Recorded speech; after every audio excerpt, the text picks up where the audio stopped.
এই আপনি না খুব ঘুরতে যেতে ভালোবাসেন? একটু সময় বা সুযোগ পেলেই ব্যাগপত্র গুছিয়ে বেরিয়ে পড়েন পাহাড় বা সমুদ্রের উদ্দেশ্যে। ঘরের কোণে নাকি আপনার মন একদমই টিকতে চায় না? তাহলে আপনার এই অদ্ভুত নেশাকে কি বলা হবে জানেন? ব্রোমোম্যানিয়া। ব্রোমোম্যানিয়া।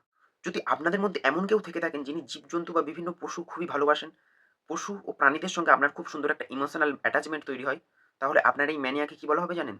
জু ম্যানিয়া। আপনি নিজে না হন, আপনার পরিচিতদের মধ্যে অবশ্যই এমন কাউকে দেখে থাকবেন, যিনি বই কেনা, বই সংগ্রহ করা অথবা বই পড়ার নেশার মধ্যে নিজেকে সারাক্ষণ ডুবিয়ে রাখেন। তাহলে তার এই ম্যানিয়াকে কি বলা হবে জানেন? বিপ্লিওম্যানিয়া। বিপ্লিওম্যানিয়া। গান তো আমরা সবাই ভালোবাসি। তবে আমাদের মধ্যে এমন কেউ রয়েছেন যারা গানের প্রতি, সুরের প্রতি, তালের প্রতি বা ছন্দের প্রতি একটু যেন বেশি পাগল। সুরের প্রতি এই অদ্ভুত পাগলামিকে আমরা বলি মেলোম্যানিয়া।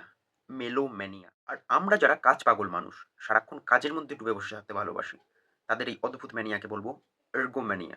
এর্গোম্যানিয়া। যদি এই ৫ খানা ম্যানিয়ার মধ্যে কোনটি আপনার মধ্যে থেকে থাকে, তাহলে অবশ্যই আমাকে কমেন্টে জানান।